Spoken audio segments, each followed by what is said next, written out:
వందనాలు. మనం బలవర్తమానంగా మనం ప్రభు బలలో యోగ్యంగా పాల్పంచుకోవడానికి కొన్ని లేఖన భాగాలను మనం చూసుకుందాము.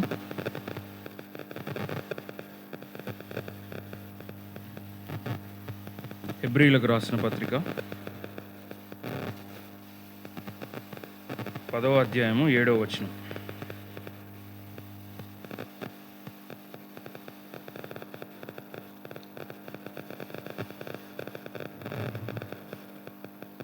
హెబ్రీలకు రాసిన పత్రిక 205 పేజీ నంబరు 10వ అధ్యాయము 7వ వచనం. అప్పుడు నేను గ్రంథపు చుట్టలో నన్ను గూర్చి వ్రాయబడిన ప్రకారము, దేవా నీ చిత్తము నెరవేర్చుటకు ఇదిగో నేను వచ్చి ఉన్నానంటిని. చాలు. ప్రభు సహాయం నిమిత్తము మనము ప్రార్థన చేసుకుందాము. మహాపరిశుద్ధుడ, ప్రేమగల తండ్రి, కృపగల దేవానికి స్తోత్రం, స్తుతులు నాయన. ఇప్పటి వరకు ఆరాధన వాక్యం ద్వారా మాతో మాట్లాడావు, మమ్మల్ని సంధిస్తూ వచ్చావు, నీకు స్తోత్రాలు. అదేవిధంగా ప్రభా నాయన ఇప్పుడు యోగ్యంగా బలలో పావులు పొందుకోవడానికి నాయన బలవర్తమానంగా మేము కొన్ని లేఖన భాగాలు తండ్రి ధ్యానిస్తుండగా నాయన మాతో మాట్లాడమని, మమ్మల్ని సంధించమని, మమ్మల్ని దర్శించమని, నిష్ప్రయోజకుడను నాయన అయోగ్యుడను నన్ను నీ సిలువ చాటున మరుగుపరిచి నీ రక్తంలో ప్రోక్షించి అయా కడగబడిన హృదయము చేత, మంచి మనస్సాక్షి చేత ప్రభా, నిష్కపటమైన విశ్వాసము చేత నాయన ప్రభా నీ వాక్యమును అయా నీ పక్షమున నీ బురగా నాయన అయా ప్రభా మీరే తండ్రి వాడుకోమని, మీరే నాయన మయం పొందమని, వాక్య స్వరూపిగా ప్రభా వెలుగుగా ప్రతి ఒక్కరిని సంధించమని, మీరే నాయన మాకు సహాయకుడుగా ఉండమని, నీ జ్ఞానంతో నీ కృపతో నింపమని యేసు పరిశుద్ధ నామమున ప్రార్థించి వేడుకొంచున్నాం తండ్రి, ఆమేన్. మరి ఒకమారు మీ ప్రభు పేరిట మీ అందరికీ వందనాలు. ఇప్పుడు మనమంతా ఏ సీజన్లో ఉన్నాం? క్రిస్మస్ సీజన్లో ఉన్నాము. కాబట్టి నేను యాక్చువల్గా దేవుడు ఇచ్చిన వర్తమానం ఒకటి, కానీ మళ్ళీ దేవుడు ప్రేరేపణ ప్రార్థన చేసుకుంటే దేవుడు మామూలుగా మనం క్రిస్మస్ సీజన్లో ఉన్నాం కాబట్టి మనం ఆచారంగా అలవాటుగా ఆచరించొద్దు, కానీ అసలు మొత్తానికే గుర్తు చేసుకోకపోవడం కూడా తప్పే. ఎందుకంటే ఆయన మరణం గురించి కార్యారంభము కంటే కార్యాంతము మేలు, ఒకటి జన్మదినము కంటే మరణదినము శ్రేష్టము. కానీ ఆ మరణదినాన్ని గుర్తు చేసుకోవాలంటే క్రీస్తు నీ కొరకు నా కొరకు మరణించాడు, అది అందరికీ తెలుసు. కాబట్టి మనకు ఉచితమైన రక్షణ భాగ్యాన్ని ఇచ్చాడు. మరి ఆ రక్షణ భాగ్యాన్ని ఇచ్చేది ఎక్కడ స్టార్ట్ అయిందో తెలుసుకోవాలి కదా.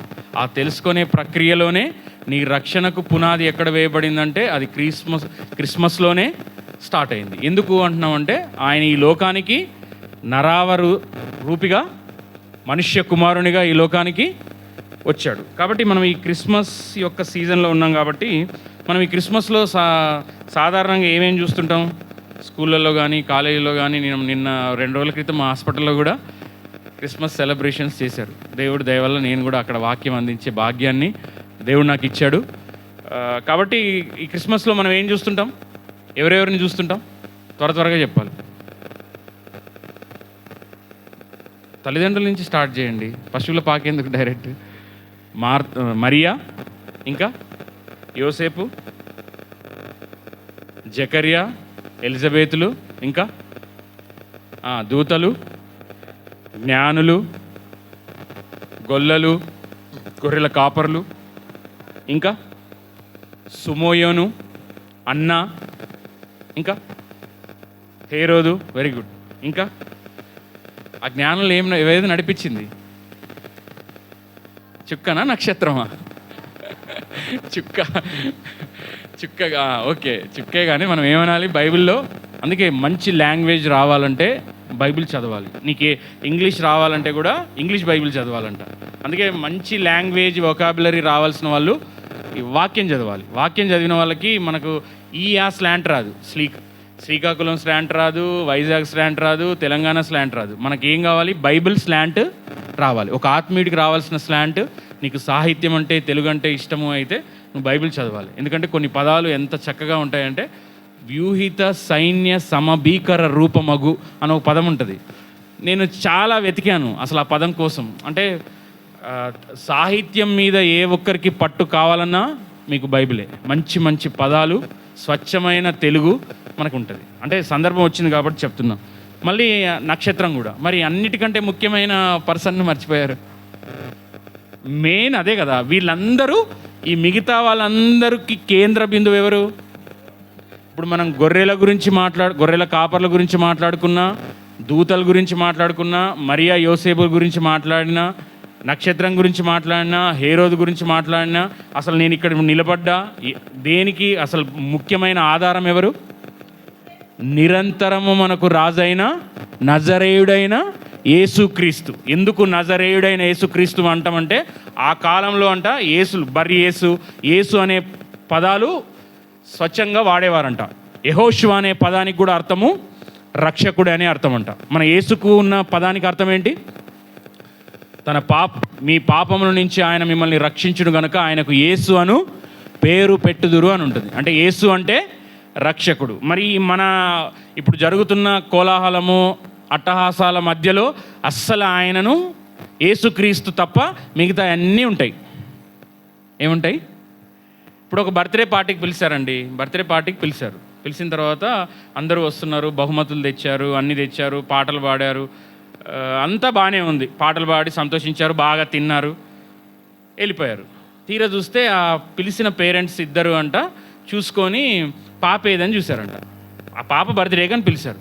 వాళ్ళు ఏం చేశారు, ఆ పాప బర్త్డే అని చెప్పి తెచ్చిన కోట్లన్నీ తీసుకొచ్చి దాని మీద వేశారట. ఆ పాప ఉన్న ఉయ్యాల మీద. ఆమె ఊపిరి ఆడక ఏమైంది?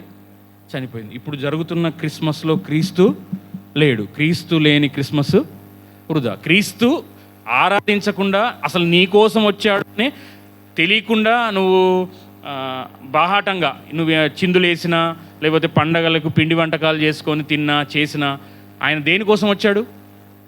చనిపోతాడని తెలిసి ప్రాణం పెట్టడానికి వచ్చాడు. తెలీదా దేవుడికి? మరి నీ కోసం వచ్చిన క్రీస్తును నువ్వు బహుగా ఆరాధించాలి, బహుగా స్తుతించాలి. నా కొరకు దేవుడు రిక్తుడుగా, నక్కలకు బొరియలు, ఆకాశ పక్షులకు గూళ్ళు ఉన్నాయి కానీ మనుష్య కుమారుణ్ణి తలవాల్చుకోవడానికైనా చోటు లేదు. మరి ఇంతకుముందే మనం ఆరాధన వాక్యంలో చూసాం, నిన్ను ధనవంతుడు చేయడానికి ఆయన దరిద్రుడు కావాల్సి వచ్చింది. నీవు అందంగా ఆరోగ్యంగా ఉండడానికి వ్యసనాక్రాంతుడుగాను, మనుష్యుల ఎల్త తృణీకరించబడిన వాడుగాను, ఎలా అయ్యాడు?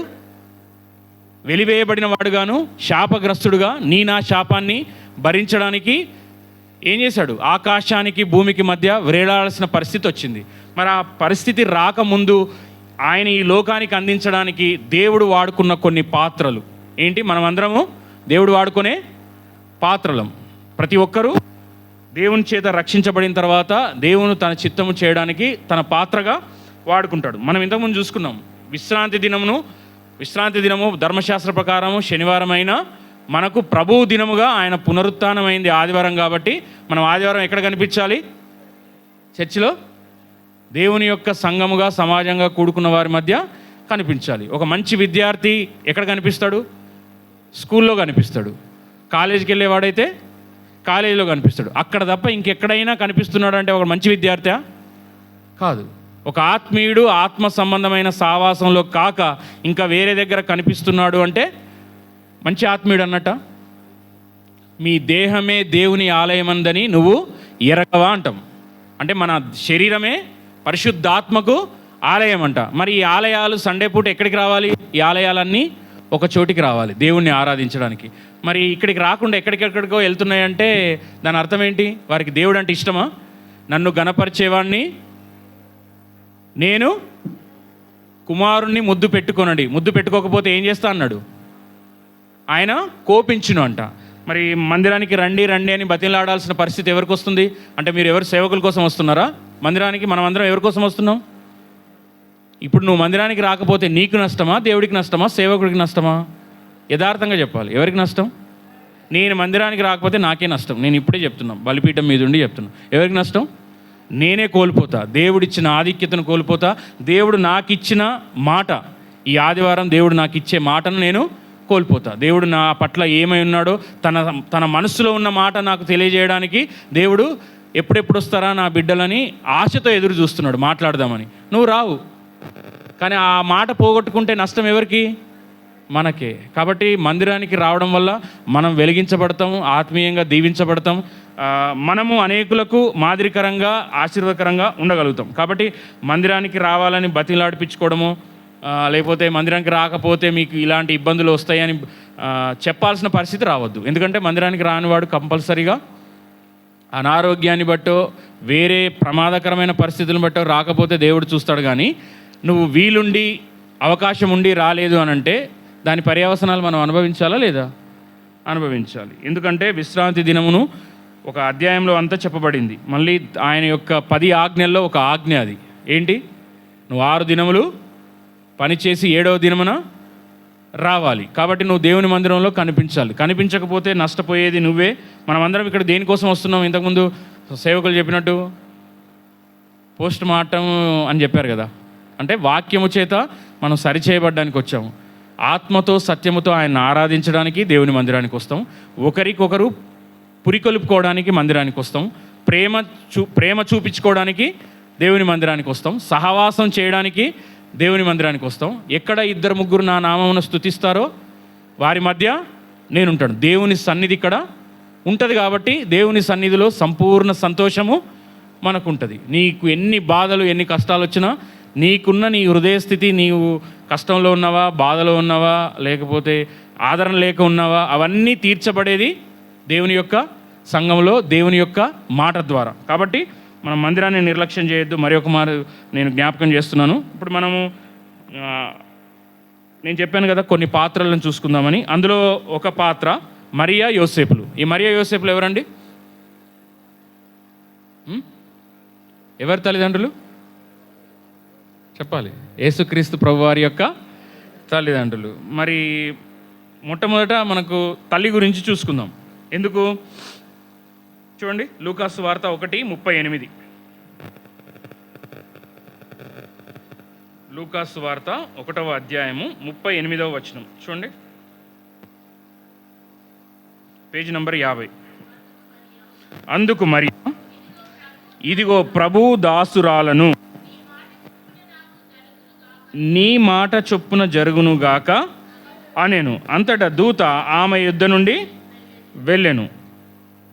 దేవుడు చెప్పిన ఏ మాట అయినను నిరర్థకము కానేరదని ఆమెతో చెప్పాను. దేవదూత చెప్పాడు. చెప్తే అందుకు ఆమె రెస్పాన్స్ చూడండి, 38వ వచనము. అందుకు మరియా, ఇదిగో ప్రభువు దాసురాలను. ఇక్కడ మరియే చెప్తుంది ఏమని? నేను ప్రభు యొక్క దాసురాలను. అంటే నేను పూజకు అర్హురాలను కాదు. నా విగ్రహాలు పెట్టుకొని మీరు పూజ చేయడానికి నేను యోగ్యురాలను కాను. నేను ప్రభు యొక్క దాసురాలను. తల్లే చెబుతుంది ఏమని? నేను ప్రభు యొక్క దాసురాలనని. మరి ఎవరు ప్రభు? ఆమె క్రీస్తును ప్రభువుగా అంగీకరిస్తుందా లేదా? అంగీకరిస్తుంది. దేవుడు నన్ను వాడుకునే ఒక పాత్రను మాత్రమే నేను, నాకు ప్రభువు క్రీస్తు అని ఆమె చెప్పకనే ఈ మాట ద్వారా మనకు చెబుతుంది. ప్రభువు దాసురాలను, నీ మాట నాకు జరుగునుగాక. మరి మరియ కానీ యోసేపు కానీ, నేను చెప్పిన ఇంతకుముందు మనం మాట్లాడుకున్న దూతలు కానీ, పశువుల కాపరులు కానీ, నక్షత్రము కానీ, ఏ ఒక్కరు కూడా పూజకు అర్హులు కాదు. పూజార్హుడు, స్తోత్రార్హుడు, మహోన్నతుడు, నిత్య నివాసి, క్షమించుటకు సిద్ధ మనసు గలవాడు, ఆల్ఫాయు ఒమేగాయు, ఆదియు అంతము, తన కుడి చేత 7 నక్షత్రములు పట్టుకున్నవాడు, అంతటి గొప్ప దేవుడు ప్రభువును వీరు పూజకు కానీ ఆరాధించడానికి కానీ యోగ్యులు కారు. ఆ జ్ఞానులు కూడా వచ్చి ఎవరిని పూజించారు? ఎవరి ఎదుట సాగిలపడ్డారు? ఈ లోకంలో ఉన్న ఎంత పెద్ద బిలీనియర్ అయినా, ఎంత పెద్ద ఎడ్యుకేటెడ్ అయినా, ఎంత పెద్ద ఇంటెలిజెన్స్ నీకున్నా, నీ జ్ఞానము, నీ బలము, నీ సామర్థ్యము, నీ హోదా ఏదున్నా సరే క్రీస్తు ప్రభు దగ్గర నువ్వు సాగిలా పడాల్సిందే. ప్రభు యొక్క అంటే ఇది ఎందుకు చెప్తున్నానంటే, ఆమె ఆత్మీయురాలు, ప్రార్థనాపరురాలు. ఈ లోకంలో చాలామంది ఉన్నారు, కానీ ఒక్క మరియనే ఎందుకు పాత్రగా ఎంచుకున్నాడు? మనం అది గమనించాలి. మరియను పూజించొద్దన్నాడు, కానీ మరి యొక్క ఆత్మీయతను గుర్తించొద్దనలేదు. పరిశుద్ధ గ్రంథంలో లిఖింపజేశాడు అంటే అది మన గమనంలోనికి రావాల్సిందే. మరి మరియను ఎందుకు అనుకున్నాడు? మరి యొక్క క్యారెక్టర్ ఏంటి? మరి యొక్క మనస్తత్వం ఏంటి? ఆత్మీయ జీవితం ఏంటి? మరి ఎలా కనిపిస్తుంది మనకు? ఒక ప్రార్థనాపరురాలుగా కనిపిస్తుంది. మరి ప్రార్థించే వారిని దేవుడు తన పాత్రగా వాడుకుంటాడు. ఎవరిని పడితే వాళ్ళు వాడుకుంటాడా? దేవునికి ఉన్న ఒకే ఒక్క క్వాలిటీ నీ అందం చూడు, నీ జెండర్ చూడు, నువ్వు ఏ ప్రాంతమో చూడు, నీ స్లాంటో చూడు, ఆ పాత్ర కడగబడిందా లేదా అనేదే. నువ్వు ఈ లోకంలో ఉన్న ఏ పాలన్న పోయి, నువ్వు విజయ డైరీ పాలు పోస్తావా లేకపోతే జెస్సీ పాలు పోస్తావా తెలీదు, ఆ పాలు విరిగిపోకుండా ఉండాలంటే నీ పాత్ర ఏముండాలి? కడగబడిందై పరిశుద్ధమైందై ఉండాలి. నువ్వు దేవుని యొక్క పరిచర్యలో కానీ, దేవుని యొక్క సావాసం కుటుంబంలో కానీ దేవుని కొరకు నువ్వు నిలబడాలంటే నువ్వు కడగబడిన పాత్ర అయి ఉండాలి. ఇక్కడ ఆమె ఏం చూస్తుంది? పరిశుద్ధురాలుగా తన యొక్క క్యారెక్టర్ని కాపాడుకొని, పరిశుద్ధమైన దేవదూత వచ్చి ఒక వ్యక్తితో మాట్లాడంటే ఆమె పరిశుద్ధురాలుగా ఆత్మీయంగా క్యారెక్టర్ మంచి వ్యక్తిదై ఉంది ఆమెది, మరి అది అవునా కదా? ఇప్పుడు మామూలుగా ఈ లోకంలో ఉన్న పెళ్ళిళ్ళు చేయాలంటే మనం ఏం చూస్తాము? సహజంగా యథార్థంగా చెప్పాలి, ఏం చూస్తాం? క్యాస్ట్. నేను యథార్థంగా చెప్పాలన్నా caste, 2 colour, first C caste, రెండో సి కలరు, మూడోది క్యాష్. ఒప్పుకుంటారా ఒప్పుకోరా? ఎక్కడ చేస్తున్నాడు? మంత్లీ ప్యాకేజ్ ఎంత? ఫారెన్ రిటర్నా, ఇక్కడ సాఫ్ట్వేరా హార్డ్వేరా? Cash compulsory. కలర్ కొంచెం పిల్లలు బాగుండాలంట, కలరు ఈయన బాగుండాలంట, ఈయన చాలా ఎత్తు 6 ఫీట్ హైట్ ఉండాలంట, తర్వాత బాగా ఆమెను కొట్టాలంట, 6 ఫీట్ హైట్ తోటి మెత్తగా దంచాలంట, అదొకటి. మళ్ళీ ఇంకోటి ఏంటి? క్యాష్, మన క్యాస్ట్ అంట. ఆ క్యాస్ట్ వల్ల నిన్ను కానీ, నీ కుటుంబం కానీ, నీ ఆత్మీయత కానీ ఏమన్నా మెరుగుపడుతుందా? మెరుగుపడదు. మరి క్యారెక్టర్ ఉందా? ఆ వ్యక్తిలో క్రీస్తు ఉన్నాడా అని చూసేవాళ్ళు లేరు. ఆత్మీయంగా అనబడిన వారు కూడా ఈ 3 చూస్తున్నారు: క్యాష్, కలరు, క్యాస్ట్. క్యారెక్టర్ చూడడు. ఆ వ్యక్తిలో క్రైస్ట్ ఉన్నాడా లేదా చూడరు. ఒక దైవజనుడు చెప్పాడు, ఓ పెళ్లి చూపులకు వెళ్తేనంట వాళ్ళ అమ్మ బైబిల్ చదివిందా లేదా, పెళ్లి కూతురు వాళ్ళ అమ్మ బైబిల్ అంతా చదివిందా లేదా అని అడగాలంట. ఎందుకు అడగాలి? నాకు ఫస్ట్ చెప్తే కొంచెం హాస్యంగా అనిపించింది. కాబట్టి నువ్వు ఏం చదివావమ్మా, నువ్వు ఏం చేసావా కాదు, నువ్వు బైబిల్ చదివావా, కుటుంబాన్ని ఆత్మీయంగా కట్టుకోగలుగుతావా, దేవుడు నీకు తెలుసా, అది అడగాలంట. నీకు పాటలు తెలుసా, వంటలు తెలుసా, అవి తెలుసా? నీకు క్రీస్తు తెలియకుండా ఏం తెలిసినా అది బూడిదలో వేసినా పన్నీరే. నీకు సమస్య వస్తే దేవుని పాదాలు పట్టుకోవాలనే విశ్వాసం నీలో లేదు. నువ్వు లోకస్తులకు నీకు ఎటువంటి డిఫరెన్స్ లేదు. కానీ ఇక్కడ మరియా ఎలాంటిది? ప్రార్థనా పరురాలు. దేవదూత ఆమెకు చెప్పగలిగేటువంటి ఆత్మీయ స్థితి ఆమెకుంది. ప్లస్ మనకి మత్తయి సువార్తకి మలాకి గ్రంథానికి మధ్య 400 సంవత్సరాలు ఉంది. 400 సంవత్సరాల చరిత్ర నిశ్శబ్దంగా ఉంది. ఎటువంటి ప్రవక్త లేడు, ఎటువంటి ఏమి లేదు. ఆ ప్రవచన పూర్వకమైన నిశ్శబ్దత. కానీ ఈమెకు పాత నిబంధనలో ఉన్న దాదాపు ఒక 15 వచనాలని మనకు కోడ్ చేస్తుంది లూకాసు వార్తలో. చూడండి, ఆమెకు పరిశుద్ధ గ్రంథం బాగా తెలుసు. 46వ వచనం చూడండి, అదే అధ్యాయము 40లో. అప్పుడు మరియా ఇట్లా, నేను నా ప్రాణము ప్రభువును గణపరచుచున్నది, ఆయన తన దాసురాలి దీన స్థితిని ఏమంటుంది? ఇక్కడ దాసురాలు అంటుంది. దీన స్థితిని కటాక్షించను. నా ఆత్మ నా రక్షకుడు దేవుని యందు ఆనందించను. మరియకు రక్షకుడు ఎవరంట? ఎవరు? యేసుక్రీస్తు. నా ఆత్మ నా రక్షకుడైన దేవుని యందు ఆనందించను, సర్వశక్తిమంతుడు నాకు గొప్ప కార్యములు చేసెను గనుక ఇది మొదలుకొని అన్ని తరముల వారును నన్ను ధన్యురాలని యందురు. ఆయన నామము ఏమంటుంది ఇక్కడ? పరిశుద్ధుడైన మరియా, పరిశుద్ధుడైన యోసేపు, పరిశుద్ధుడైన పేతురు.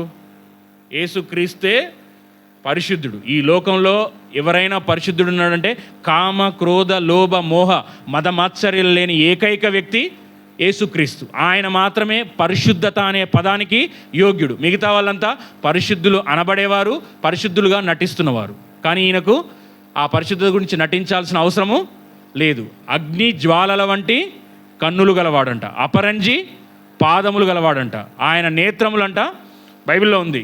సో అంతటి పరిశుద్ధుడు మనకు యెషయా గ్రంథంలో ఉంటుంది. పరిశుద్ధుడు పరిశుద్ధుడు పరిశుద్ధుడు అని ప్రతిగానములు చేయబడుతున్నాయి. మనకు హీబ్రూ, అరామిక్ భాషలో ఒక పదాన్ని 1 కంటే 2 సార్లు వాడారంటే అది చాలా ఇంపార్టెంట్ విషయం అంట. మరి యేసుక్రీస్తు గురించి ఎన్నిసార్లు ప్రకటించబడింది?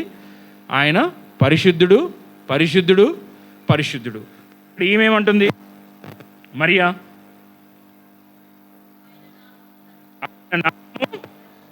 పరిశుద్ధం. ఇంకా ఆయనకు భయపడి వారి మీద ఆయన కనికరము తరతరములుండును, ఆయన తన బాహువుతో పరాక్రమం చూపెను, వారి హృదయముల ఆలోచన విషయమై గర్విష్ఠులను చెదరగొట్టెను. సింహాసనముల నుండి బలవంతులను పడద్రోసి దీనులను ఎక్కించెను. ఆకలిగొనిన వారిని మంచి పదార్థములతో సంతృప్తిపరచి ధనవంతులను వట్టి చేతులతో పంపివేశను. అబ్రహామునకు అతని సంతానమునకు యుగాంతము వరకు తన కనికరము చూపి జ్ఞాపకము చేసుకొందునని మన పితరులతో సెలవిచ్చినట్లు ఆయన తన సేవకుడైన ఇశ్రాయేలునకు సహాయము చేసెను. అంటే ఈమెకేంటి? ధర్మశాస్త్రం అంతా తెలుసు, వాక్యము తెలుసు. ఆది యందు వాక్యం ఉండెను, వాక్యమే దేవుడే ఉండెను. ఆమెకి ఏంటి? ఒక ప్రార్థనాపరురాలుగా ఉంది. 2 వాక్యము తెలుసు. బెరయా సంఘస్థుల వలె వారు చెప్పింది అదో కాదో అని లేఖనాలని పరిశీలించేవారంట బెరయా సంఘస్థులు. మనం కూడా ఏ బోధ అంటే ఆ బోధ. ఇప్పుడు అంతా నకిలీ ఏదో ఒరిజినల్ ఏదో. నకిలీ కూడా ఒరిజినల్ లాగానే ఉంటుంది. వెలుగు దూత వేషం వేసుకొని వస్తారంట. అంత్య దినంలో అపాయకరమైన కాలంలో వచ్చును అనేకులు అబద్ధ బోధకులు కల్పనా కథల వైపు దురద చెవులు గలవారు వస్తారని బైబిల్లో ఉంది. అంటే వారికి నచ్చిన బోధ వినడానికి పరుగులు తీసే కాలం వస్తుందంట. ఏది స్వచ్ఛమైందో ఏది బోలియో తెలియదంట. కానీ ఎవరికి తెలుస్తుంది? ఎవరిని మోసం చేయలేరు. సాతాను ఎవరినైనా చేయగలడు. కానీ వాక్యం బాగా తెలిసిన వాని దగ్గర వాని ఆటలు వాని పప్పులు ఉడుకుతాయా? ఉడకవు. యేసుక్రీస్తు కూడా సాతాను వచ్చినప్పుడు ఏం చెప్పాడు? శోధించబడ్డప్పుడు దేని ద్వారా ఎదిరించాడు? వాక్యం ద్వారానే. ఎవరి హృదయంలో ఎవరికైతే వాక్యం తెలుసో ఆ బోధ కరెక్టా కాదా, ఆ సేవకుడు చెప్తున్న మాట కరెక్టా కాదా అని నీకు వేరే వాళ్ళు చెప్పాల్సిన అవసరము లేదు. ఆదివారం మందిరానికి అప్పుడప్పుడు రావచ్చా లేదా అని నువ్వు అడగాల్సిన అవసరము లేదు. అంటే నీకేం తెలుస్తుంది? నీకు వాక్యం ద్వారా దేవుడు తన హృదయంలో తన మాట తన యొక్క మనసంతా తెలియజేస్తాడు. కాబట్టి మంచి చెడులను విచక్షణ అనేది నీకు తెలుస్తుంది. ఏది మంచి ఏది చెడు, ఏది చీకటి ఏది వెలుతురు, ఏది శాపము ఏది ఆశీర్వాదం, ఏది దీవెన ఏది కరువు అనేది నీకు ఎలా తెలుస్తుంది? బైబిల్ చదవడం ద్వారా తెలుస్తుంది. ఈమెకి ఏం తెలుసు అంట? అబ్రహాం గురించి తెలుసు. అంటే ఆది కాండంలో కనిపిస్తాడు. ఈమె మనకి ఎక్కడ కనిపిస్తుంది? మరియా మత్తయి సువార్త అంటే నూతన నిబంధనలు. కానీ ఆమెకి ఏం తెలుసు? లేఖనాలు బాగా తెలుసు. మరి నీకు లేఖనాలు బాగా తెలుసా? నీ బిడ్డలకు నువ్వు వాక్యాన్ని చెప్పగలవా? నూరిపోయాలి అంటాం. నువ్వేం నూరిపోస్తున్నావు? పిల్లలకు ఏం నూరిపోయాలి? మనం ఏం నూరిపోయాలి? వాక్యాన్ని, దేవుని యందు భయభక్తుల్ని, ప్రార్థనను చిన్నప్పటి నుంచే నూరిపోయాలి. మళ్ళీ ఇంకోటి 28వ వచనం చూడండి. ఇదే లూకాసు వార్త.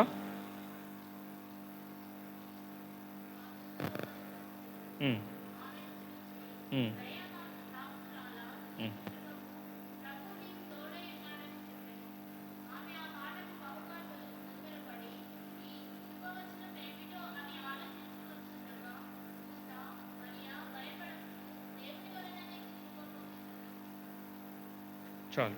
ఇక్కడ ఏమంటున్నాడు? ఆ లోపలికి వచ్చి దయాప్రాప్తురాలా నీకు శుభము. ప్రభు ఎవరికి తోడై ఉన్నాడు? చెప్పాలి. ఎవరికి తోడై ఉన్నాడు? మరియకు. మరి నీకు దేవుడు తోడై ఉన్నాడనే ధైర్యం ఉందా? చెప్పాలి. ఇక్కడ ఉన్న స్త్రీలు ప్రభు నాకు తోడై ఉన్నాడు అనే ధైర్యం ఉందా? చెప్పండి. తోడై ఉన్నాడు కాబట్టి మేము ఇక్కడికి వచ్చాము. ఓకే. దేవుడు ఎవరికి తోడై ఉంటాడు? ఆయన వాక్యానికి విధేయత చూపించే వారికి, ప్రార్థించుకొని ఆయన యొక్క సహాయం కోరుకునే వారికి ఆయన తోడై ఉంటాడు. మరి ఇక్కడ ఏముంది? ప్రభువు నీకు తోడై ఉన్నాడు అని చెప్పిందంట దూత. లేదా ఎలా అంట? దయా ప్రాప్తురాలు అని అన్నాడు. దయా ప్రాప్తురాలు. ఇంతకుముందు కూడా మనం చూసాం కదా, దయగల వారిపై ఆయన దయ చూపించేవాడు. ఆయన దయారసము అని ఉంటుంది ఒక దగ్గర. ఆయన దయగలవాడు. దయగల వారిపై దయ చూపించును, కఠినుల ఎడల వికటము చూపును. మనకు 18వ కీర్తనలో ఉంటుంది. ప్లస్ యెహోవా నా బలం అనే పాటలో కూడా మనం చూస్తాం. మనం ఎలా ఉండాలంట? దయ కలిగి ఉండాలంట. దయను సత్యమును నీ కంఠ భూషణముగా ధరించుకొను అని ఉంటుంది సామెతల్లో. మనం ఎప్పుడు మనకున్న సింబల్ ఏంటంటే అన్యులకు మనం దయ కలిగి ఉంటాం, కనికరం కలిగి ఉంటాం. ఎందుకు? మన దేవుడు స్వార్థపరుడు, నాకుంటే చాలు, నేను బాగుంటే చాలు అనే వ్యక్తి కాదు. అలా అనుకునే వ్యక్తి అయితే ఈ లోకానికి వచ్చేవాడే కాదు. అవునా కాదా? ఈ లోకంలో ఉన్న ఒకే ఒక్క అవసరం నిజంగా మనకు ఆరోగ్యం అయితే దేవుడు ఎవరిని పంపించేవాడంట?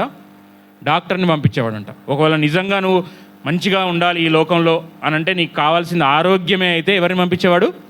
డాక్టర్ని పంపించేవాడు. కాదండి మేము ఉండడానికి బాగా చలి ఉంది, చూసారు కదా ఇంత సీజను, మాకు కావాల్సింది ఏంది? ఒక గూడు కావాలి, గృహం కావాలి. అని అంటే దేవుడు మనము బాగుగా జీవించడానికి ఒక గృహమే కావాలంటే ఇంజనీర్ని పంపించేవాడంట. ఏం చేస్తాడు ఇంజనీర్ ఏం చేస్తాడు చెప్పాలి? ఇల్లు కడతాడా? అంతే కదా, అంత డౌట్ ఎందుకు జాన్?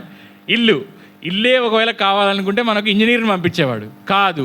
మనకు కావాల్సింది జ్ఞానమే, అన్ని కొత్త ఆవిష్కరణలే అంటే దేవుడు సైంటిస్ట్ని పంపించేవాడంట. సైంటిస్ట్ అంటే తెలుసు కదా, కొత్త కొత్త ఆవిష్కరణలు చేసేది. మనకు కావాల్సింది నిజంగా న్యాయమే. ఈ లోకంలో ఏ మనుగడ సాగించాలన్నా మనకు కావాల్సింది న్యాయమే. అయితే ఆయన న్యాయాధిపతిగా జడ్జిగా వచ్చేవాడు. ఎలా వచ్చేవాడు? జడ్జిగా వచ్చేవాడు. కాదు, ఇదంతా కాదు, మనకు అందరికి కావాల్సింది రక్షణ. బయట చూసిన ఎక్కడ స్వార్థము అక్రమం విస్తరిస్తుంది, ప్రేమ చల్లారిపోతుంది, భయంకరంగా ఉన్నాం. మనకు కావాల్సింది రక్షణ. కాబట్టి రక్షక భటులు ఎవరు? రక్షక భటులా రక్షక భక్షులా? ఎవరు వాళ్ళు? రక్షక భటులు. ఎవరు రక్షక భటులు? ఎవరు? పోలీసు. ఒకవేళ నిజంగా మనం ఈ లోకంలో జీవించడానికి సేఫ్ అనుకుంటే రక్షక భటులైన వాళ్ళనే పంపించేవాడు. కానీ ఒక మనిషి ఈ లోకంలో జీవించాలంటే పాపిని తనను పరిశుద్ధంగా మార్చి తన పాపంలో నుంచి విడుదల కలగజేసి పరలోకం చీర్చాలంటే లోక రక్షకుడుగా ఆయన ఈ లోకానికి రావాలి. కాబట్టి అందుకే ఆయన క్రిస్మస్ నాడు ఏమొచ్చాడు? యేసు అని పేరు పెట్టుదు అను. యేసు అనే మాటకు అర్థం రక్షకుడు. మరి ఆ రక్షకుడిని నీ సొంత రక్షకుడుగా నువ్వు అంగీకరించావా? మరి ఎన్ని క్రిస్మస్లు పోతా ఉన్నాయి. మరి నీకు ఆ సొంత రక్షణ అనే నిశ్చయత, నేను రక్షించబడ్డాను, రక్షణ సాక్ష్యం నీకుందా? చెప్పగలవా? నువ్వు ఎలా రక్షించబడ్డావు అంటే, నేను ఇలా రక్షించబడ్డాను. నీకు డేటు ఆ వచనాలు గుర్తు లేకపోయినా పలానా వాక్యం ద్వారా, పలానా దాసుడు ద్వారా, పలానా పరిస్థితి ద్వారా నేను మారాను, నా పాత రోత జీవితాన్ని నేను సమాధి చేశాను, మునుపు చీకట్లో ఉన్నాను, ఇప్పుడు ఈ వెలుగులోనికి వచ్చాను అని చెప్పే రక్షణ నిశ్చయత ప్రతి ఒక్కరికి ఉండాలి. ఎందుకంటే సాతాను నీ మీద దాడి చేసే ప్రతిసారి నీ రక్షణ మీదనే టార్గెట్ చేస్తాడు. వాడికి ఇంకా వేరే ఏ పని లేదు. నీ రక్షణ పోవాలి. నీ రక్షణ పోతే నువ్వేం చేస్తావు? ప్రార్థన చేయలేవు, మందిరానికి రాలేవు, దేవుడు నన్ను క్షమించడు అని దేవునికి వ్యతిరేకమైన కార్యకలాపాల్లో మునిగిపోతావు. అందుకే యోబు యొక్క భార్య అన్నది దేవుణ్ణి దూషించి మరణము కమ్ము, అంటే దేవుణ్ణి దూషించే స్థాయికి తీసుకొస్తుంది. ఒకవేళ దేవుణ్ణి దూషించిన మనకి వచ్చే పరిస్థితి ఏంటి? మరణం. ఎవరైతే దేవుణ్ణి దూషిస్తారో జ్ఞానము లేరు వారు దేవుడు లేడని చెప్తారంట. బుద్ధిహీనులు ఫూల్స్ అని ఉంది ఇంగ్లీష్లో. దేవుడు లేడని చెప్పేవాళ్ళంటే ఎవరంట? బైబిల్ చెప్తున్నమాట, నేను చెప్పట్లేదు, బైబిల్ చెప్తున్నమాట. బుద్ధిహీనులు దేవుడు లేడని తమ హృదయంలో అనుకుంటారంట. కానీ దేవుడు ఉన్నాడా? లేడా? ఉన్నాడు. ఆయన ఎవరు? ప్రభు అయిన యేసు క్రీస్తు. చెప్తుంది కదా, తన తల్లే చెప్తుంది, దాసురాలను ఆయనే నా ప్రభువు, ఆయన నామము పరిశుద్ధమని. మనం మరియ యొక్క జీవితంలో నుంచి మనం నేర్చుకోవాల్సింది ఏంటంటే, మనం ప్రార్థించే వ్యక్తులమై ఉండాలి. 2, వాక్యాన్ని ధ్యానించే వ్యక్తులమై ఉండాలి.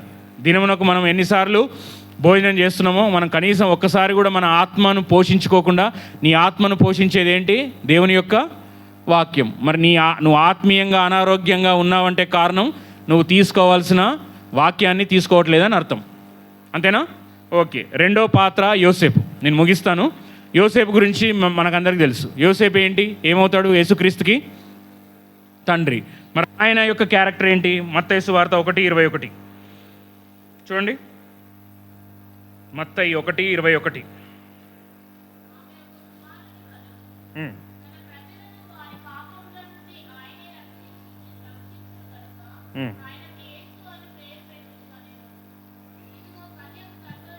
అది మామూలుగా చెప్పేశారు. ఎవరికి చెప్పేశారు ఇది? దూత ఎవరికి చెప్పారు? దావీదు కుమారుడైన 20వ వచనంలో అతడు ఈ సంగతి ఆలోచించుకుంటుండగా ఇదిగో ప్రభువు దూత స్వప్నమందు అతనికి ప్రత్యక్షమై దావీదు. యోసేపు ఎవరంట? యోసేపు దావీదు కుమారుడైన యోసేపు, నీ భార్యకు భయపడకుము, ఆమె గర్భము ధరించినది పరిశుద్ధాత్మ వలన కలిగినది. చవి సారం లేనివారు, బైబిల్ గురించి ఏం తెలియని వారు, దేవుని అంటే భయం లేనివారు ఎంతోమంది వాగొచ్చు, స్త్రీ ఎలా పురుషుడు కలయిక లేక పుడుతుంది అని. కానీ దేవునికి సమస్తము మృతత్తుల్య. గర్భాన్ని తెరిచినవాడు మరియా యొక్క గర్భాన్ని తెరవలేడా?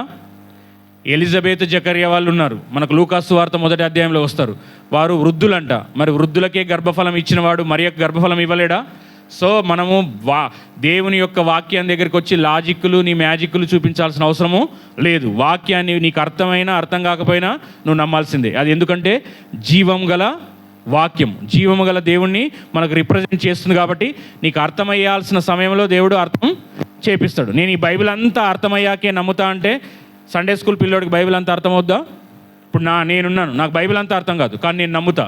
అక్షరము కానీ పొల్లు కానీ పోదంట, ఇందులో ఒకటి కలపొద్దంట, ఒకటి తీసేయొద్దంట. కానీ మరి బైబిల్ ఉందా లేదా?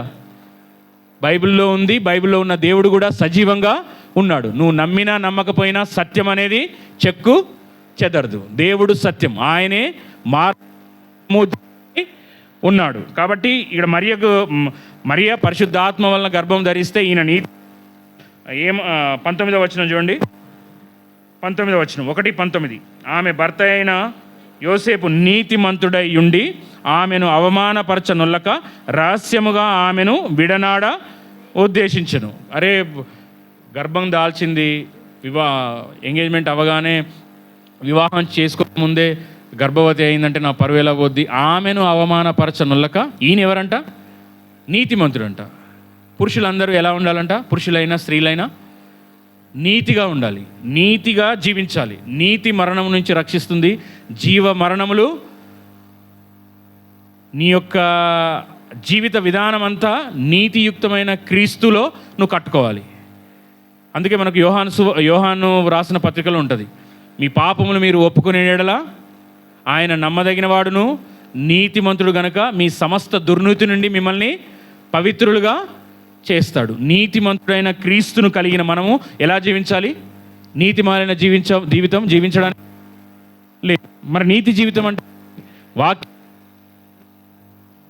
నీతిగా జీవించడం. సో మనము యోసేపు ఎలా ఉన్నాడంట? నీతిమంతుడుగా ఉన్నాడంట. ఈయన కూడా ఒక పాత్ర. పరిశుద్ధుడైన క్రీస్తుని ఈ లోకానికి అందించడానికి ఎవరు కావాల్సి వచ్చింది? దేవుడికి ఒక నీతిమంతుడు కావాల్సి వచ్చింది. మరి నువ్వు నీతిగా యథార్థంగా జీవిస్తేనే దేవుడు నీ చేత మహిమపరచబడతాడు. నీవు వర్ధిల్లాలన్నా, నీ సాక్ష్యం ద్వారా ఇతరులు క్రీస్తులోకి రావాలన్నా నువ్వు ఎలా ఉండాలి?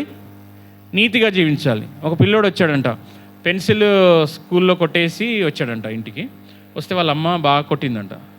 కొట్టి, నీకు పెన్సిల్ లేవారా, నీకు ఎందుకు స్కూల్లో రావాల్సిన అవసరం ఏముంది?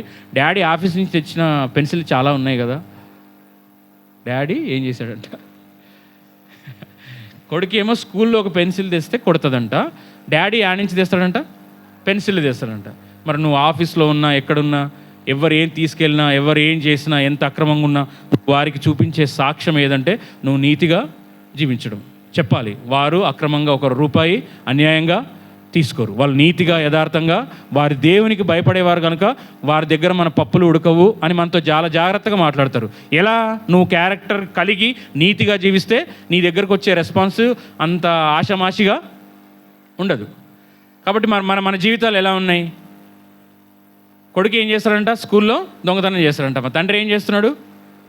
ఆఫీస్లో చేస్తున్నాడు. మరి మన తల్లిదండ్రులుగా మన పిల్లలకి మనం నేర్పించాలంటే మనం మొట్టమొదట మనం పాటించేవారిగా ఉండాలంట. అందుకే చాలామంది బోధకులుగా అంటే పరిచర్య చేస్తున్న నాకైనా ఎవరికైనా మనం వాక్యాన్ని ఏం చేస్తాం? మొట్టమొదట పఠిస్తాం. పఠించడం అంటే చూడాలి ఇటు. పఠించడం అంటే ధ్యానిస్తాము, చదువుతాం. పఠిస్తాము, రెండోది ప్రకటిస్తాం. ఇప్పుడు నేను ఏం చేస్తున్నా? వాక్యాన్ని ప్రకటిస్తున్నా. కానీ దేవుడు ఇది చూడ్డంట.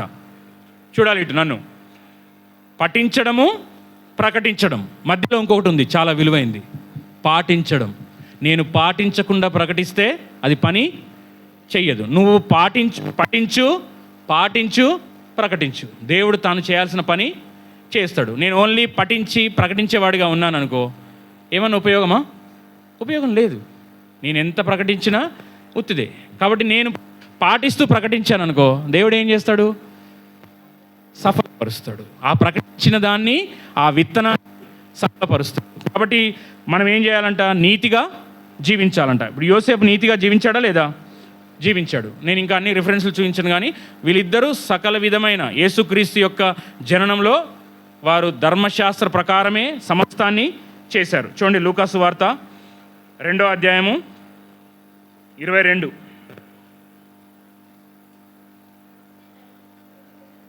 ఆ.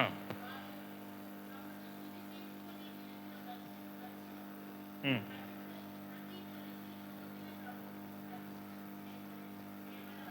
ఉమ్.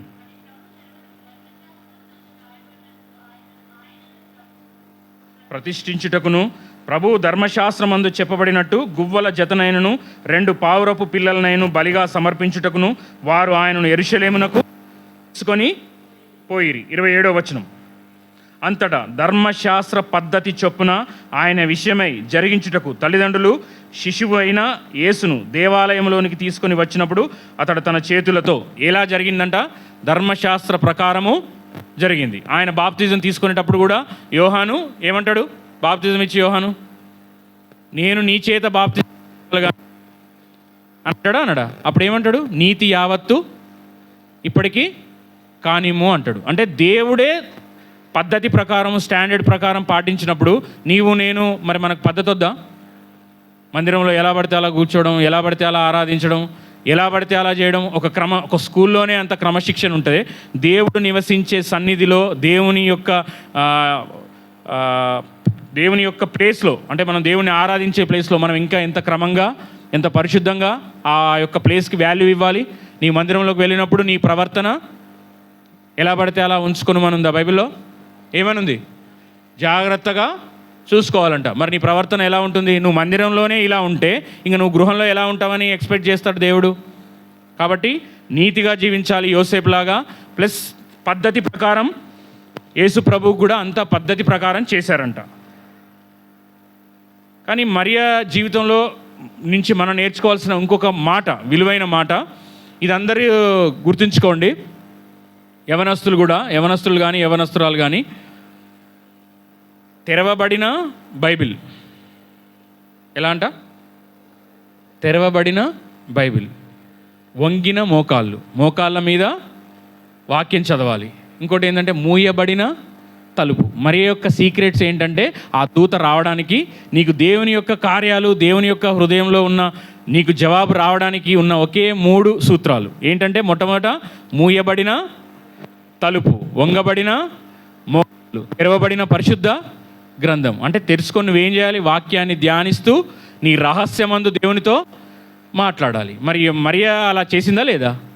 చేసింది. కాబట్టి యోసేపు ఏం చేశాడు? నీతిగా ఉండి ఆమెను అవమానపరచనల్లక నీతిగా తన జీవితాన్ని కాపాడుకున్నాడు. అందుకే యేసు ప్రభు శారీరకంగా తన తండ్రి కాకపోయినా యోసేపు కుమారుడు అయినా అని అనిపించుకున్నాడా లేదా?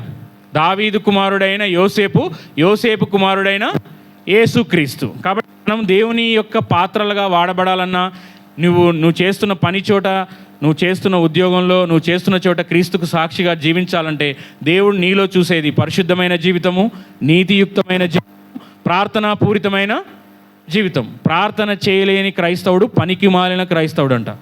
ఏం క్రైస్తవుడు? పనికి మాలిన క్రైస్తవుడు. నువ్వు అన్నీ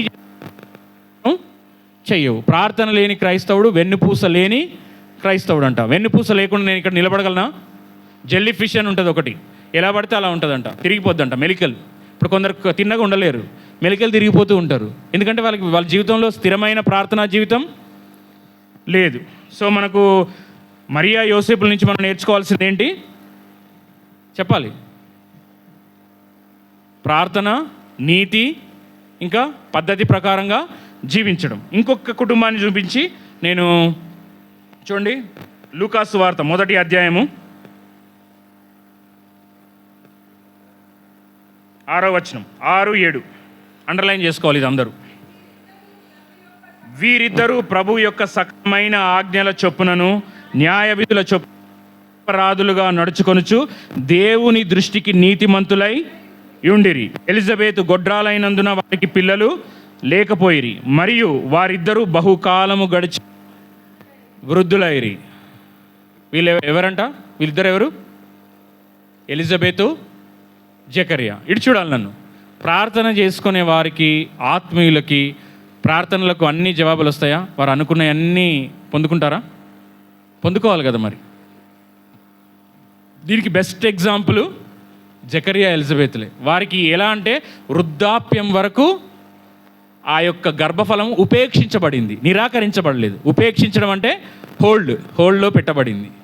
అది ఇంకా రిలీజ్ కాలేదు, కానీ తిరస్కరించబడలేదు. కానీ వాళ్ళు బహుకాలం గడిచిన వృద్ధులై ఉండి, 6వ వచనం, వీరిద్దరూ భార్యాభర్తలు ఇద్దరు ప్రభు యొక్క సకలమైన ఆజ్ఞల చొప్పునను న్యాయ విధుల చొప్పునను నిరపరాధులుగా నడుచుకున్నారు. మనం కూడా దేవుడు నా ప్రార్థనకు జవాబిస్తే, నేను అనుకున్నది పొందుకుంటే నేను మందిరానికి వస్తాను, నేను అనుకున్నది నాకు దక్కితే నేను వాక్యం చదువుతాను, నాకు కావాల్సిందల్లా దేవుడిస్తే దేవునికి నేను కానుకలు సమర్పిస్తాను అనేది నిజమైన భక్త్యా?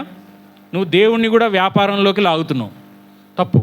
దేవుడు ఖచ్చితంగా ఇస్తాడు. నువ్వు ఇచ్చినపోయినా అంటారు కదా, ఆ ముగ్గురు బబులోను సామ్రాజ్యాల్లో రక్షించు సమర్థుడు. ఒకవేళ రక్షించకపోయినను నీ ప్రతిమకు మొక్కము. నువ్వు ప్రార్థనకు జవాబు ఇచ్చినా ఇవ్వకపోయినా నీ మందిరానికి వస్తా, ఆరోగ్యం ఇచ్చినా ఇవ్వకపోయినా నీ మందిరానికి వస్తా. నేను సేవించే విషయంలో, నేను ప్రార్థించే విషయంలో ఎటువంటి మార్పు ఉండదు. నాకు కలిమి ఉన్నా లేమి ఉన్నా నిన్ను స్తుతించడము, ప్రార్థించడము, నిన్ను కొనియాడము, మందిరానికి ఆదివారం వస్తే పరుగులు తీయడము నా పని అని నువ్వు పెట్టుకుంటే నీది నిజమైన భక్తి. కానీ నాకు ఆరోగ్యం ఉంటే, నాకు అన్నీ కలిసి వస్తే, ఇక్కడ గర్భఫలమే లేదు. ఇప్పుడు చాలామంది అనుకుండొచ్చా, వాళ్ళిద్దరూ దేవుని సేవలో ఉన్నారా లేదా? ఆయన యాజకుడు. మరి ఆ సేవకులు ఉన్నవారికి, సేవకుడికే గర్భఫలం లేదు, మాకేలా ప్రార్థన చేస్తాడనే క్వశ్చన్ అక్కడ ఉన్న వాళ్ళకి వచ్చిండొచ్చా లేదా? అయినా కానీ నేను ఈ సేవ చేయను, అందరు నన్ను అడుగుతారని వదిలిపెట్టేసిపోయాడా? నాగటి మీద చేయి వేసి వెనుక తట్టు చూచువాడు నాకు పాత్రుడు కాదు. నాకు ఆశీర్వాదాలు ఉన్నా లేకపోయినా దేవుడు ఇయ్యాల్సిన సమయానికి దేవుడు ఇస్తాడు. ఆయన నమ్మదగినవాడు. మనము నమ్మదగని వారమైనప్పటికీ ఆయన నమ్మదగినవాడు. మనం మంచి వారము కానప్పటికీ ఆయన మంచితనానికి ఒక బ్రాండ్ అంబాసిడర్. మంచితనం అనేది ఇంకా వెతుక్కోవాల్సిన అవసరం లేదు. క్రీస్తు అనే ఒక వ్యక్తిని చూపిస్తే చాలు మంచితనానికి. ఆయన ఖచ్చితంగా నీకు ఇయ్యాల్సిన సమయంలో ఇస్తాడు. ఇక్కడ మనం వీళ్ళిద్దరిని గమనించాల్సింది ఏంటంటే, వారు వృద్ధాప్యంలో వచ్చినా కానీ దేవుణ్ణి సేవించడం కానీ, ప్రార్థన చేయడం కానీ, వాక్యానుసారంగా జీవించడం కానీ ఎక్కడైనా కాంప్రమైజ్ అయినట్టుందా? ఉండదు. ఒక నిజమైన దేవుణ్ణి వెంబడించే వ్యక్తి పరిస్థితులను బట్టి కాంప్రమైజ్ అవ్వడు. సింహానికి ఆకలేస్తే ఏం తింటుంది? గడ్డి తింటుంది. అంతే కదా జాన్? తింటుంది, గడ్డి తింటుంది. చూసినావు ఎప్పుడన్నా నువ్వు సింహం గడ్డి తినడం? ఏం తింటుంది? సింహానికి ఆకలేస్తే తింటుందా గడ్డి? మరి ఆత్మీయుడు ఎప్పుడైనా ఈ అల్పకాల పాపభోగం కోసము గడ్డి తినడు, అన్యుల చేత బుద్ధి చెప్పించుకోడు. అందుకే పౌలు అంటాడు కదా, అన్యాయాన్ని సహించండి, మీరు వారికి తీర్పరిగా ఉండాలి కానీ అన్యాయాన్ని సహించుకోలేవా అంటే, వేరే వాళ్ళు అన్యులు వచ్చి తీర్పు చేయాల్సిన పరిస్థితులు వస్తే క్రీస్తు కొరకు నష్టపోవడమే ఉత్తమం అంటాడు. మనం వేరే వాళ్ళతో తీర్పు. కాబట్టి ఆకలేస్తే సింహము గడ్డి ఏ దేశంలో కూడా తినదు. ఒకవేళ తింటే ఇక అది ఆశ్చర్యం. ఆకలేస్తే ఏం తింటుంది? అది మాంసమే తింటుంది. ఒక ఆత్మీయుడు గడ్డి తినే పనులు ఎప్పుడు చేయడు. అది ఎక్కడున్నా ఆత్మీయుడుగానే ఉంటాడు. నీకు పాపం చేసే అవకాశం వచ్చినా కానీ, పెన్సిళ్ళు చాలా ఉన్నా కానీ నువ్వు తీసుకురావు. నువ్వు చేసే ప్లేస్లో ప్లంబింగ్ వర్క్ సంబంధించిన సామాన్లు అన్నీ ఉన్నా కానీ నువ్వు తెచ్చుకోవు. ఇప్పుడు మాలాంటి హాస్పిటల్లో చేస్తే కావాల్సిన మందులు ఉంటాయి. అవినీతిగా ఏది తెచ్చుకోకూడదు. అది ఎవరు చూస్తున్నారు? దేవుడు చూస్తున్నాడు. ఇశ్రాయేలీని కాపాడువాడు కునుకడు నిద్రపోడు అంటే చాలామంది వాళ్ళని రక్షించుకోవడానికి, కాపాడడానికి దేవదూతలు ఉంటారు. కాపాడేవి సీసీ కెమెరాలు రెండూ చూస్తాయి. నిన్ను కాపాడడం చూస్తాయి, నువ్వేం చేస్తావో కూడా చూస్తాయా చూడవా? చూస్తాయి. మరి దేవుడు చూస్తాడా? చూడ్డా? నువ్వు తీసుకొచ్చేవి, నువ్వు మనసులో అనుకుంటున్నవి, నువ్వు అక్రమంగా అన్యాయంగా చేస్తున్నవి, అవి నువ్వు దేవుడికి సమర్పించినా అవి అంగీకరించా? కాబట్టి మనం ఎలా ఉండాలి? దేవుడు చూస్తున్నాడు అనే భయంతో. వీళ్ళిద్దరూ గర్భఫలం లేదు, ఎన్నో కాలంగా గర్భఫలం లేదు. మరి దేవుని మీద కూడా అలిగారా వాళ్ళు? వాళ్ళందరూ గర్భఫలం కోసం ఏదైనా అన్నా కానీ, మేము నిన్ను ఇంత సేవిస్తున్నాం కదా, మాకు రావాల్సింది మాకు లేదు ఏంటి అని దేవుని సేవ ఆపేశారా? ఆపేయలేరు. నీకు ఇయ్యాల్సిన సమయంలో దేవుడు ఇస్తాడు. దేవుణ్ణి ప్రేమించు వారికి, ఆయన దయా సంకల్పం చొప్పున పిలువబడిన వారికి మేలు కొరకే సమస్తము సమకూడి జరుగుతాయి. నీకు ఎప్పుడు ఏది ఇవ్వాలో ఆ దేవుడికి తెలుసు. నువ్వు కంగారు పడినట్టు ఆయన కంగారు పడ్డు. మార్తా మరియలు కూడా కంగారు పడుతున్నాడు. ఏమని కంగారు పడుతున్నారు? అంతకుముందు మనం చూసుకున్నాం, మా యొక్క సహోదరుడు చనిపోయాడు, నువ్వు ఉంటే బాగుండేది, కానీ ఇప్పుడు లేరు కదా, ఇంకేం చేస్తాం అంటున్నారు అక్క చెల్లెలు ఇద్దరు. కానీ దేవుడు ఏమన్నాడు? నమ్ముతే వానికి సమస్తము సాధ్యము. ఆ మృతతుల్యమైన లాజరు బయటకు వచ్చాడా లేదా? వచ్చాడు. మరి అక్కడ ద్రాక్షరసం కూడా అయిపోయింది. మరియా శిష్యులు కూడా కంగారు పడుతున్నాడు. ఆ మరియాకు చెప్పారు. మరియా చెప్తే ఏమన్నది? ఆయన చెప్పినట్టు మీరు చేయండి. అప్పుడు ఆయన ఏమంటాడు? నా సమయం ఇంకా రాలేదు. అంటే నీకు, నీ ప్రార్థనకు, నీకున్న కరువుకు, నీకున్న కష్టానికి ఇంకా సమయము ఉంది. అది ఎప్పుడైనా కావచ్చు. ఈ డిసెంబర్ 31 కావచ్చు, ఈ ఆరాధన అయిపోయిన తర్వాతే కావచ్చు, అది ఎప్పుడైనా కావచ్చు. కానీ కంపల్సరీ దేవుడు సంధించే సమయం అంటూ ఒకటి ఉంది. ఎవరి వశంలో ఉన్నాయంట? ఉన్నాయి. కాబట్టి నువ్వు నిరీక్షణ ఉంచాల్సింది ఎవరి మీద? దేవుని మీద. నీకు ఇవ్వాల్సిన సమయంలో ఇస్తాడు. ఇక్కడ జకరియా ఎలిజబెతులు, నాకు ఎవరు గర్భఫలం కోసం బాధపడ్డా నేను చెప్పే మొట్టమొదటి మాట జంట వీళ్ళిద్దరినే. ఎందుకు? పండు వృద్ధాప్యంలో దేవుణ్ణి సేవించినందుకు ఎలాంటి కుమారుడు వచ్చాడు? ఆ 400 సంవత్సరాల చీకటిని ఛేదించుకుంటూ యేసుక్రీస్తు యొక్క మార్గాన్ని చూపించే స్త్రీలు కనిన వారిలో యోహాను కంటే గొప్పవాడు లేడు. ఆయన యేసుక్రీస్తు కంటే 6 నెలల పెద్దవాడు. ఆయన సేవ చేసింది కూడా 6 months, 6 నెలలే అంట ఆయన సేవ చేసిన పరిచర్య. బైబిల్ పండితులు చెప్పిన దాన్ని బట్టి ఎన్ని మాసాలంట? 6 మాసాలు. కానీ 6 మాసాలు ఉన్నప్పుడు మనకు నూతన నిబంధనలో మొట్టమొదటి హతసాక్షి ఎవరు? మొట్టమొదటి హతసాక్షి ఎవరు? బాప్తిజం ఇచ్చు నేను నూతన నిబంధనలో ఉన్నా. పాత నిబంధనలో వస్తే హేబేలే. కానీ నూతన నిబంధనలోకి వచ్చేసరికి మొట్టమొదటి హతసాక్షి ఎవరు? బాప్తిజం ఇచ్చు యోహాను. స్త్రీలు కనిన వారిలో ఆయన కంటే గొప్పవాడు లేడు. మరి వారు వృద్ధాప్యం వరకు దేవుని యొక్క సకల విధమైన న్యాయ విధుల చొప్పున నడుచుకొని ఉంటే వారికి ఎలాంటి కుమారుని ఇచ్చాడు? బైబిల్ మొత్తంలో మనకు ఉండదు. స్త్రీలు కనిన వారిలో యేసుక్రీస్తు తర్వాత బాప్తిజం ఇచ్చి యోహాను కంటే గొప్పవాడు లేడు. మరి నీకు ఇచ్చేది ఏదైనా సరే దేవుడు శ్రేష్టమైంది ఇస్తాడు. నీకు ఈ సంవత్సరంలో అనుకూలించలేదేమో, నెక్స్ట్ సంవత్సరం దేవుడు ఇస్తాడు. నీ కొరకు ఉద్దేశించిన సంగతులన్నీ అవి మేలు కొరకే ఉన్నాయంట. అవి సమాధానకరమైనవి అంట, కీడు కొరకు కాదంట. దేవుడు ఎవరిని శోధించడు, కీడు చెయ్యడు. కాబట్టి నీవు నూతనంగా దేవుని యందు నీ పైన వాత్సల్యత పుడుతుంది. కాబట్టి నువ్వు ఆయన యందు నిరీక్షణ ఉంచు. వీరు వృద్ధాప్యం వచ్చే కూడా నిరీక్షణ ఉంచారు. మరి బాప్తిజం ఇచ్చి యోహాన్ను పొందుకోగలిగారు. మరి నువ్వు ఆశించింది దేవుని చిత్తానుసారమైన నువ్వు పొందుకోవాలంటే నువ్వు నిరీక్షణ ఎవరి మీద ఉంచాలి?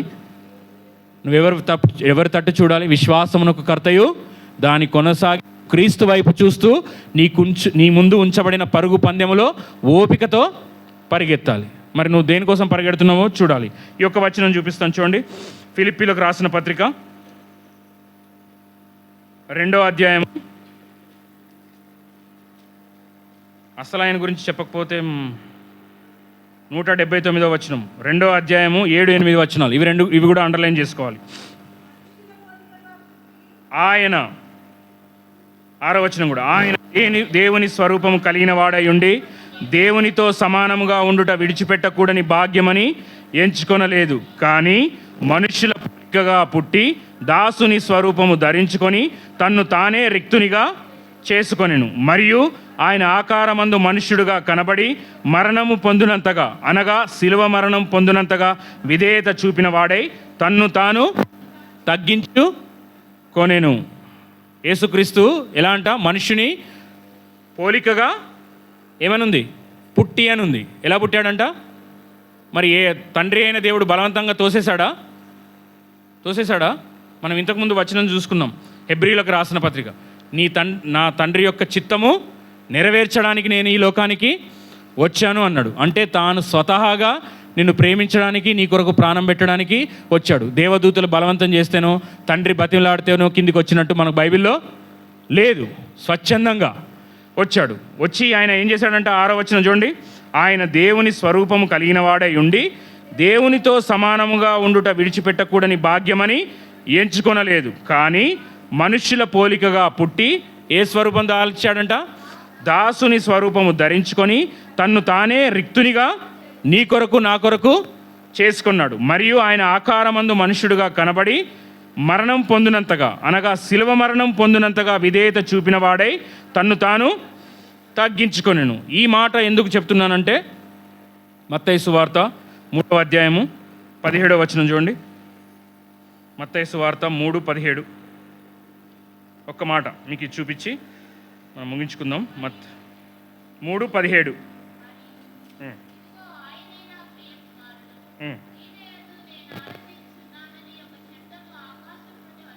వచ్చును. ఇది చూడాలండి, ఒక ప్రాముఖ్యమైన విషయం. ఇది చూడాలి.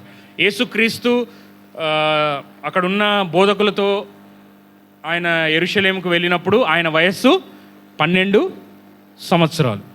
ఇక్కడ కూడా ఒకటి గమనించాల్సిన ముఖ్యమైన పాయింట్ ఏంటంటే, ఆయన పరిచర్య స్టార్ట్ చేసింది తన 30వ ఏట, 30వ సంవత్సరాలు. ఆయన 33.5 సంవత్సరాలు జీవించాడు ఈ లోకంలో. 3.5 సంవత్సరాలే ఆయన పరిచర్య చేశాడు. గ్రామానికి తిరుగుతూ సువార్తను ప్రకటించాడు. అవును కదా? ఆయన 12వ ఏటకి 30 ఏటకు మధ్య, 12లో నుంచి 30 పోతే ఎంత? 18. ఈ 18 సంవత్సరాలు మనకు బైబిల్లో ఈ 4 సువార్తల్లో కనిపించదు. ఏం కనిపించదు? ఈ 18 సంవత్సరాలు. ఆయన 12 సంవత్సరాలు అప్పుడు ఆయన జ్ఞానం చూసి వాళ్ళు ఆశ్చర్యపోయారు, వాళ్ళ తల్లి. అది మనకు ఆ ఇన్సిడెంట్ తెలుసు. ఆయన 30వ ఏట యేసుక్రీస్తు ఏం చేశాడు? బాప్తిజం పొందడానికి వచ్చిన తర్వాత ఈ 3:17లో ఆయన బాప్తిజం పొందిన తర్వాత ఏమొచ్చింది? పరిశుద్ధాత్మ పావరం వల్ల ఆయన దగ్గరికి వచ్చింది. ఏమొచ్చింది? శబ్దం. చూడండి 17వ వచనం, 3:17. మరియు ఇదిగో ఈయనే నా ప్రియ కుమారుడు, ఈయన యందు నేను ఆనందించుచున్నానని ఒక శబ్దము ఆకాశము నుండి వచ్చెను. అంటే ఇక్కడ నేను ఈ మాట ఎందుకు చెప్తున్నానంటే వినండి. ఆయన 12వ ఏట తల్లిదండ్రులకు లోబడి ఉన్నాడు. ఆయన సకల విద్య జ్ఞాన సంపూర్ణుడు. ఆయన దగ్గర అన్నీ ఉన్నాయి. జ్ఞానము, సకల విద్యమైన ధర్మశాస్త్రం తెలుసు, వాక్యం అంతా. ఆయన 12వ ఏటనే కొట్టిన పిండి అంటారు కదా, ఆ కొట్టిన పిండిలాగా ఆయన వాక్యంలో దిట్టగా వాక్యం అంతా తెలుసు. కానీ ఎప్పుడూ తన జ్ఞానాన్ని తన తల్లిదండ్రులను దాటిపోయే రీతిగా జీవించలేదు. ఒక ఆజ్ఞ ఏంది? నిర్గమకాండంలో ఉంటుంది కదా, నీవు భూమి మీద దీర్ఘాయుష్యమంతుడు బాగున్నట్లు నీ తల్లిని తండ్రిని సన్మానించుమని ఆయన ఏం చేశాడంట? జ్ఞానమందును వయస్సునందును మనుషుల దయనందును దేవుని యందును వర్ధిల్లుతూ వచ్చాడు, లోబడుతూ వచ్చాడు. ఈ నీతిమంతుడైన యోసేపుకు, ప్రార్థనాపరులైన వాక్యాన్ని ప్రేమించే మరియ దగ్గర ఆయన ఏం చేశాడంటే వాళ్ళిద్దరికీ లోబడి జీవించాడు. వారికంటే జ్ఞానంలో, వారికంటే ఉన్నతమైన స్టాండర్డ్స్ కలిగి ఉన్నా కానీ వారిద్దరికి లోబడి జీవించాడు. మరి ఎక్కడ వరకు జీవించాడు? ఇప్పుడు చాలామంది క్రిస్మస్ అంటే ఓన్లీ క్రీస్తును అక్కడ చూసి ఆయన బాలయేసా. ఇప్పుడు ఎక్కడున్నాడు ఆయన? తండ్రి కుడి పార్శ్వమందు మన కొరకు విజ్ఞాపన చేస్తున్నాడు. యుక్త వయస్సులో మన కొరకు మరణించాడు. 33.5 సంవత్సరాలు జీవించి మన కొరకు సిలువలో మరణించాడు.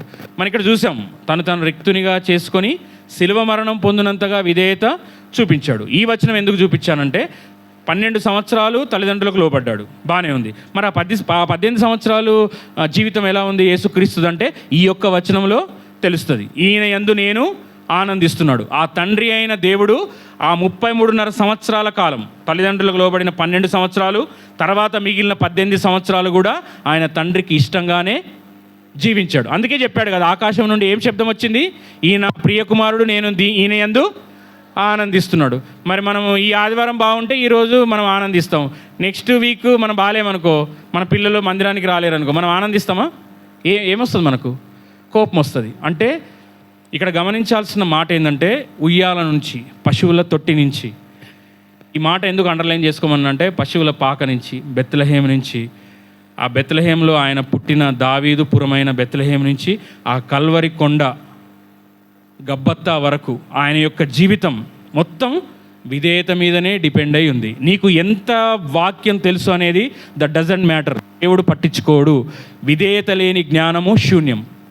విధేయత లేని జ్ఞానము శూన్యం. నువ్వు ఎంత లోబడుతున్నావు, ఎంత విధేయత చూపుతున్నావు అనేదే దేవుడు చూస్తాడు. మరి నీకు ఇన్ని ప్రసంగాలు, ఇన్ని వర్తమానాలు వింటున్నాం. ప్రతి ఆదివారం ఎన్ని వర్తమానాలు వింటాం మనం?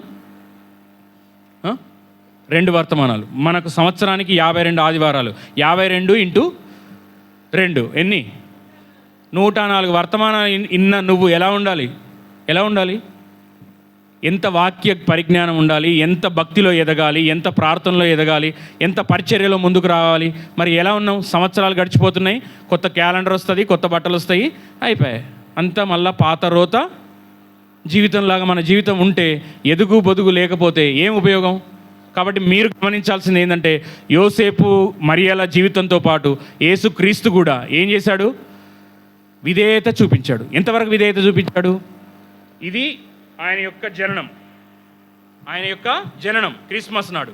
గుడ్ ఫ్రైడే ఆయనది, ఆయన యొక్క మరణం. నువ్వు నేను ఎప్పటి వరకు విధేయత చూపించాలి దేవునికి? నీ జనం, నువ్వు రక్షించబడినప్పటి నుంచి నువ్వు మునుపట చీకటిగా ఉన్నావు, ఇప్పుడు వెలుగులోకి వచ్చావు. నువ్వు ఆయన రాకడ ఆలస్యమైతే నువ్వు ఆయన దగ్గరికి వెళ్తే నీ మరణ పర్యంతం వరకు కూడా నువ్వేం చేయాలి? విధేయత చూపించాలి. దీనికి మాదిరి ఎవరు?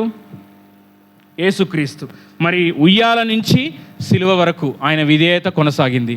మరి మనం క్రిస్మస్లో మనం గమనించాల్సింది ఏంటంటే విధేయత మనకు చూడాలి. కేకులు కాదు, క్రిస్మస్ కాదు, చిందులు కాదు, గెంతులు కాదు. ఆయన తన తల్లిదండ్రులకు లోబడ్డాడు, తండ్రికి ఇష్టంగా జీవించాడు. నేను ఆ రిఫరెన్స్లని చూపిను, కానీ నా తండ్రి చిత్తము చేయడమే నాకు ఆహారము భోజనం. నా తండ్రి చిత్తం అంటే ఇక ఆయనకున్న స్టాండర్డ్ ఏంటంటే, నా తండ్రి చిత్తము చేయకుండా ఉండకపోవడం కంటే, ఇదిగో నువ్వు నాకు ఇచ్చిన నా తండ్రి, నా ఆత్మను నీ చేతికి అప్పగిస్తున్నాను, సమాప్తము అయింది. ఎంతగా సమాప్తమైందంటే, నేను నీకు విధేయత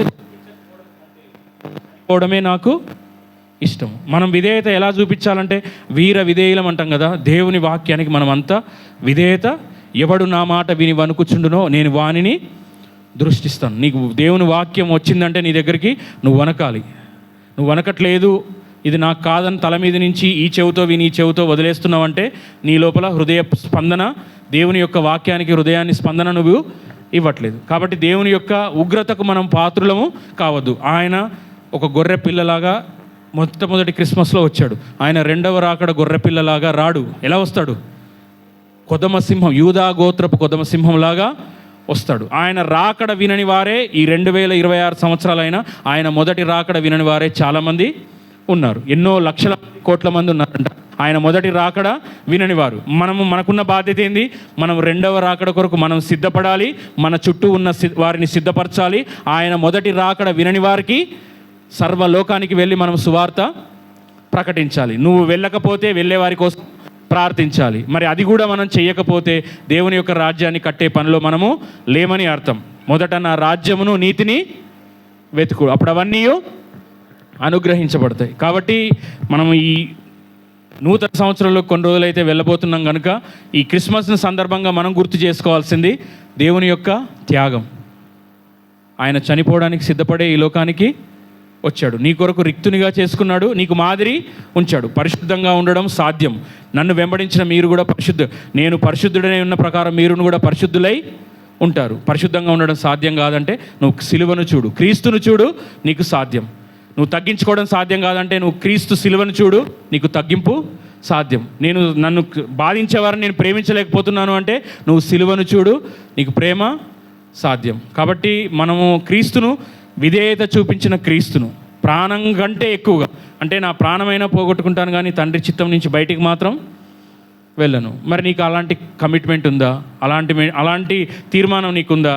వర్తమానాలు వింటున్నావు, విని అయిపోయింది అంటున్నావు. ఇప్పుడు నువ్వు చెప్పిన ఈ మందిరంలో చెప్పబడిన వర్తమానం నీకు 2-3 వారాలు అడిగినా, నెక్స్ట్ వీక్ అడిగినా, 2-3 రోజుల తర్వాత అడిగినా అది నీకు గుర్తుండాలి.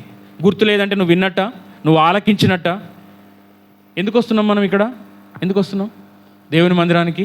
వాక్యం విని మన జీవితాల్ని క్రీస్తు అనే బండ మీద కట్టుకోవడానికి. కాబట్టి మనం బలలో యోగ్యతగా చేయి వేయాలంటే మనం చెప్పాలి, దేవా నేను యోసేపులాగా నీతిమంతునిగా లేను. ప్రతి ఒక్కరు మోకరించండి, కళ్ళు మూసుకోండి. నేను యోసేపులాగా నీతిమంతునిగా లేను, మరియలాగా నేను దయగలిగి లేను, ప్రార్థనా పర్రాలుగా లేను, వాక్యం నాకు తెలీదు. మరియకైతే ధర్మశాస్త్రం అంతా తెలుసు, నేను వాక్యాన్ని చదవట్లేదు. జకరియా ఎలిజబెతులు కూడా సకల విధమైన జ్ఞానం చొప్పున నేను మందిరానికి రాలేకపోతున్నాను, అలుగుతున్నాను. నేను మందిరానికి రావాలి, క్రమంగా రావాలి. నువ్వు నాకు ఇచ్చే సమయంలోనే నాకు దీవెనలు ఇస్తావు, నా ప్రార్థన ఆలకిస్తావు, నన్ను ఆదరించేవాడవు, బలపరిచేవాడవు, నన్ను క్షమించి నా హక్కున చేర్చేవాడవు, నన్ను నిలబెట్టేవాడవు. నువ్వు మనుషులను వ్యర్థము, సమస్తము వ్యర్థమన్నావు. నేను నిన్ను నమ్ముకుంటున్నాను, నన్ను క్షమించు. ఆ జకరియా ఎలిజబెత్ లాగా నా పని నేను చేస్తాను, నీవిచ్చే సమయానికి నువ్వు నాకు దీవెనలు ఇస్తావు. నేను మాత్రం కుడికి కానీ ఎడమకు కానీ తొలగను. నేను నిన్ను వెంబడించడం కానీ, నిన్ను సేవించడం కానీ, నిన్ను పూజించడం కానీ, నీకు పరిచర్య చేయడం కానీ నేను ఆపను. నేను సాగుతూనే ఉంటాను. అదేవిధంగా యేసుక్రీస్తులాగా నేను తగ్గించుకుంటాను, రిక్తుడుగా ఉంటాను. నేను నా యొక్క ఆహాన్ని సిలువ వేసుకొని నిన్నే వెంబడిస్తాను. నాకు తగ్గింపు దయచేయి. నాకు తగ్గింపు లేదయ్యా, నాకు తగ్గింపు దయచేయి. విధేయత లేదు. విధేయత లేకుండా నువ్వు నిలబడలేవు. బలులు అర్పించడం కంటే ఆజ్ఞ గైకొనుట మేలని వాక్యం సెలవిస్తుంది. నాయన నాకు విధేయత లేదు, దయతో నన్ను క్షమించు, నీ రక్తంలో కడుగు, నన్ను పరీక్షించు, నన్ను పరిశోధించని. హృదయపూర్వకంగా మీరు పశ్చాత్తాపడి ప్రభు బలలో చేయాలి.